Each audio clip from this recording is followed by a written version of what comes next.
Assalamualaikum warahmatullahi wabarakatuh. Perkenalkan, nama saya Muhammad Edi Santoso. Saya dari kelas 4D, Program Studi Pendidikan Guru Sekolah Dasar. Tujuan saya membuat video kali ini adalah untuk memenuhi tugas ujian tengah semester dengan mata kuliah model dan metode pembelajaran dengan dosen pengampu Dr. Abduludin SPDI MPDI.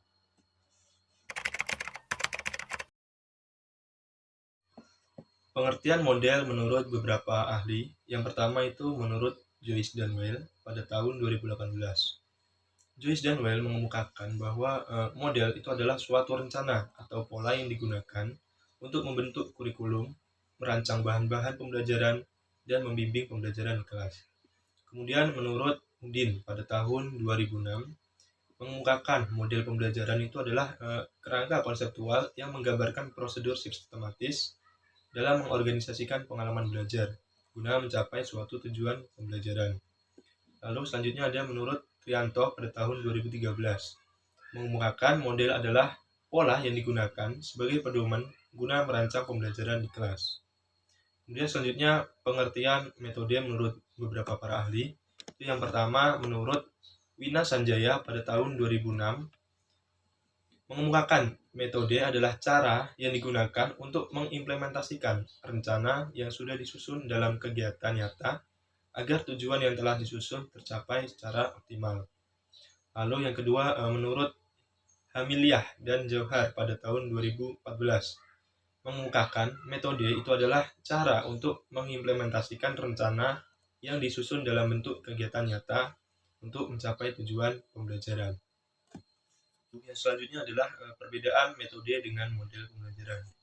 Dalam model pembelajaran itu memiliki sintak, sedangkan metode pembelajaran itu tidak memiliki sintak.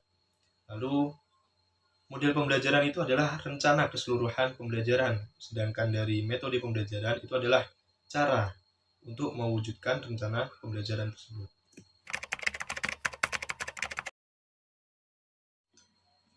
Sistem sosial. Sistem sosial itu adalah interaksi antara pelaku pembelajaran serta beragam hal maupun kaidah yang mendorong atau memotivasi siswa dalam proses pembelajaran. Jadi sistem sosial itu adalah interaksi yang terjadi pada saat proses pembelajaran. Kemudian ada peran guru. Peran guru itu ada memiliki beberapa peran. Yang pertama itu adalah sebagai fasilitator, mediator, direktur motivator, dan sebagai evaluator. Yang pertama mengenai sebagai fasilitator. Jadi guru itu membantu kegiatan dan menyiapkan sumber atau alat pada saat proses pembelajaran. Lalu yang kedua peran guru itu sebagai mediator. Guru berperan untuk menjembati atau mengaitkan materi pelajaran yang sedang dibahas dengan permasalahan yang nyata.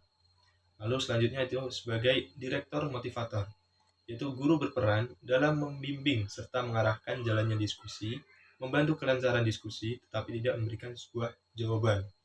Lalu kemudian peran selanjutnya yaitu sebagai evaluator, di mana guru berperan dalam menilai kegiatan belajar mengajar yang sedang berlangsung pada saat itu.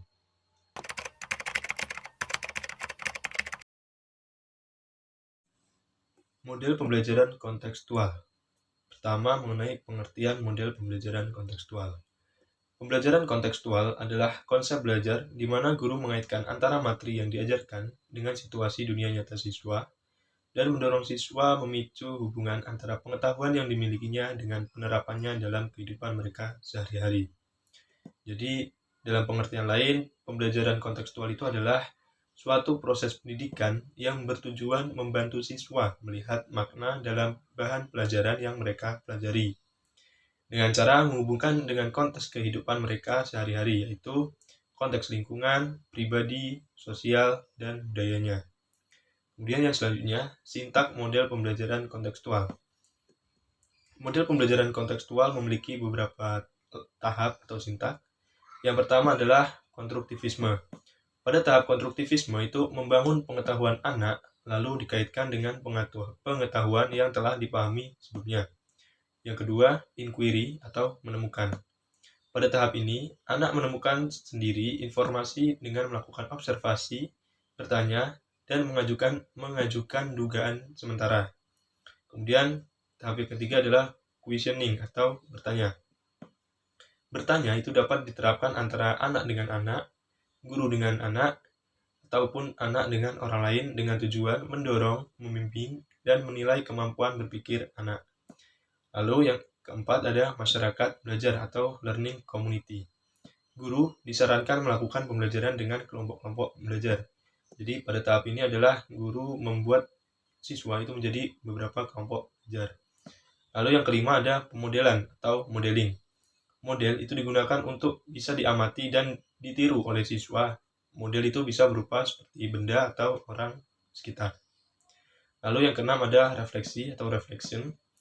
Refleksi itu adalah cara berpikir tentang apa yang baru saja dipelajari.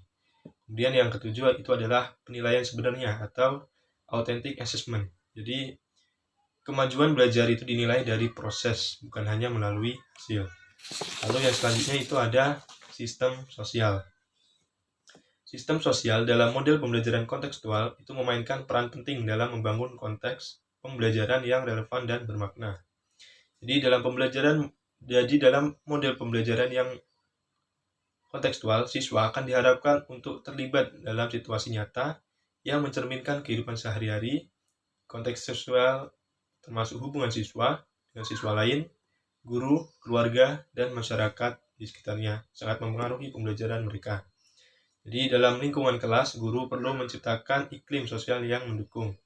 Kolaborasi dan interaksi sosial di antara siswa didorong untuk memfasilitasi pembelajaran yang lebih baik. Kemudian sistem sosial dalam model pembelajaran kontekstual itu berperan penting dalam menciptakan lingkungan pembelajaran yang bermakna, relevan, dan mempersiapkan siswa untuk berpartisipasi dalam masyarakat secara lebih luas. Lalu yang selanjutnya itu adalah sistem pendukung. Dalam model pembelajaran kontekstual terdapat beberapa sistem pendukung. Yang pertama yaitu sistem pendukung guru. Jadi dalam model ini, guru perlu memiliki pemahaman yang baik tentang konsep pembelajaran kontekstual dan memiliki keterampilan dalam mengelola serta memfasilitasi kolaborasi antar siswa.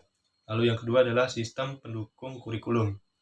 Kurikulum harus dirancang sedemikian rupa sehingga dapat mengintegrasikan konteks kehidupan nyata siswa ke dalam pembelajaran. Lalu yang ketiga ada sistem pendukung materi. Kemudian materi pembelajaran mencakup studi kasus, proyek, atau simulasi yang memungkinkan siswa menerapkan pengetahuan mereka dalam konteks autentik. Lalu yang keempat ada sistem pendukung evaluasi. Evaluasi tidak hanya berfokus pada penilaian pengetahuan akademik siswa, tapi juga melibatkan kemampuan siswa dalam menerapkan pengetahuan tersebut. Lalu yang selanjutnya ada tentang peran guru. Peran guru dalam model kontekstual itu ada sebagai fasilitator, sebagai konseptor, sebagai role model. Lalu yang terakhir adalah dampak pembelajaran dari model kontekstual. Yang pertama adalah motivasi dan keterlibatan. Jadi dengan fokus pada konteks kehidupan nyata siswa, model pembelajaran kontekstual itu meningkatkan motivasi dan keterlibatan siswa dalam pembelajaran. Lalu yang kedua itu ada pemahaman mendalam. Siswa tidak hanya belajar secara teoritis, namun juga menerapkannya dalam situasi nyata. Lalu yang ketiga itu ada kemampuan berpikir kritis dan kreatif. Dalam konteks autentik, siswa itu dihadapkan pada tantangan dan masalah yang membutuhkan pemikiran kritis dan kreatif. Lalu yang terakhir itu ada kolaborasi dan komunikasi. Jadi pada tahap ini siswa diberikan kesempatan untuk bekerja sama, berbagi ide, dan belajar dari perspektif orang lain. Model pembelajaran DAT atau pembelajaran Differential Aptitude Test. Pengertian dari model pembelajaran DAT itu adalah model konseptual yang menjelaskan prosedur yang sistematis, menekankan pada kemampuan berkomunikasi, berpikir kritis, dan menganalisa secara mendalam, serta menemukan ilmu-ilmu baru yang memiliki fungsi sebagai pedoman bagi para perancang model pembelajaran. Bagi siswa, model DAT ini akan dapat membantu siswa untuk belajar lebih aktif. Untuk itu, penggunaan model DAT yang tepat akan lebih tepat dari penggunaan metode konvensional. Lalu, sintak model DAT. Itu ada debat, di mana pada debat itu ada beberapa hal. Yang pertama, tentang menyusun pernyataan isu kontroversial, lalu membentuk kelompok pro dan kontra, membuat kelompok pro dan kontra, kemudian setiap kelompok menyusun argumen yang dipegangnya, kemudian setiap kelompok memilih juru bicara, Posisikan siswa yang lain di belakang tim debat.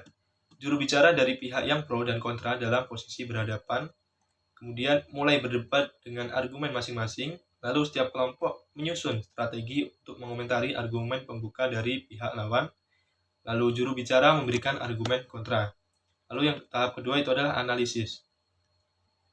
Di mana dalam tahap analisis itu memahami rumusan masalah, membangun konsep teoritis dari konsep realitas, mengidentifikasi pendukung yang mempengaruhi, mengembangkan pertanyaan untuk pembangunan konsep, mengumpulkan data dan informasi yang berhubungan dengan materi pembelajaran, pengujian kebenaran, mengidentifikasi kesalahan dan kebenaran, lalu penafsiran mendalam. Kemudian menghasilkan tahap yang ketiga yaitu temuan baru. Lalu selanjutnya adalah sistem sosial. Pada model DAT, siswa melatih keterampilan dan sikap sosial siswa seperti menggalang kerja kelompok, sharing, tanggung jawab kepemimpinan, kemampuan mendistribusikan tugas, belajar berkomunikasi secara intensif, dan kemampuan mempertahankan pendapat. Kemudian dampak pembelajaran dari model DAT yaitu 1. Mengenai kemampuan berpikir kritis. Jadi dengan adanya tahap debat, siswa mampu berpikir kritis dalam menyampaikan pendapatnya. Lalu yang kedua adalah kemampuan belajar mandiri.